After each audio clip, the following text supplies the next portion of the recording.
Dr. Mark Changizi here with your Science Moment. Today I was going to tell just a little story about my first time driving my motorcycle. So, and this connects up to vision and optic flow, something we've talked about in the context of masks, because masks block your lower visual field, and optical illusions, geometrical illusions, and I've got a TED Talk on why we see illusions, and so these are all connected up to the stuff that I've worked on, 20 years ago on vision, things that are in my earlier book, Vision Revolution. So last year I started riding motorcycle. I had just taken lessons, the typical parking lot lessons, and then I went and picked out my motorcycle, and then my wife followed me all the way home because she had to drive me there, and I was just on sort of 45, 50 mile per hour roads, not anything fast, and for the life of me, I could not get myself to go past like 30 miles per hour.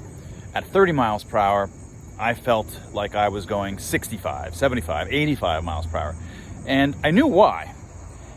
And the reason why is because the optic flow that I was getting on a motorcycle for the first time was very different. It was much closer, very proximal to me, right? So it's just basically from where I'm seated, from my eyes to the ground, it might just be 4 feet, because I'm seated maybe 3.5 feet. I'm much closer to the optic flow, and thus I'm getting much faster optic flow than I would usually in the car, because in the car I can't see the ground until it's already, 40 yards away, and so it's moving very slowly at that point. And I'm seeing things passing on the side, but they're all the way at the, in the trees and the bushes going. So those things are moving much more slowly in my visual field than are the things that I can see in my visual field when I'm riding a motorcycle. And the way that we calibrate how fast we're driving isn't by virtue of the absolute velocity. There's no way for us to know the absolute velocity in terms of sort of perceptual calibration. I mean, we can see the velocity, the speedometer, but that doesn't really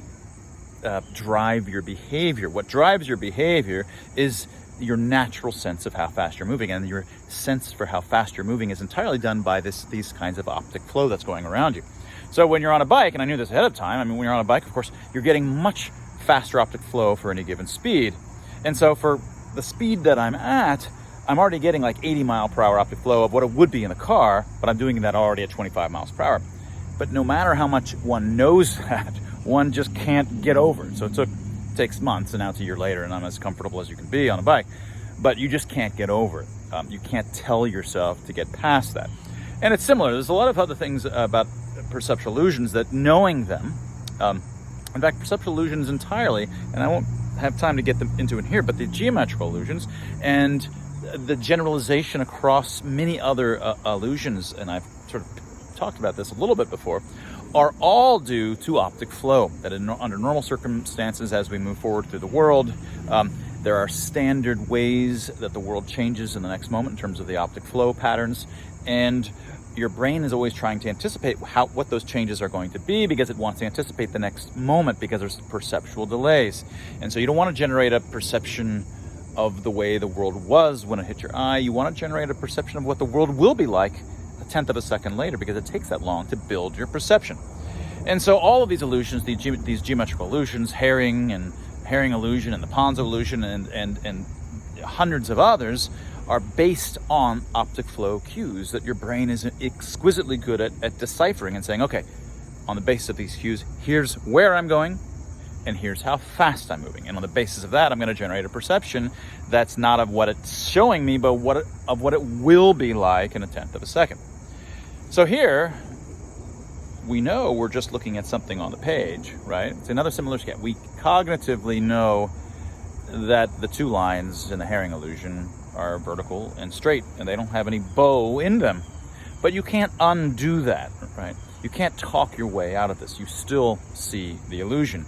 You still are your perception is driven by these fundamental mechanisms that you can't override, as you can see on the screen, right?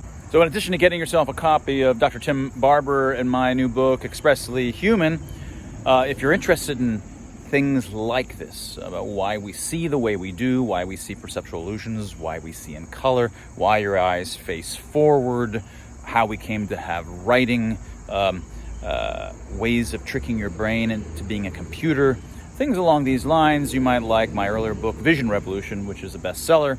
It's still in print today from I guess it's going on 14 years.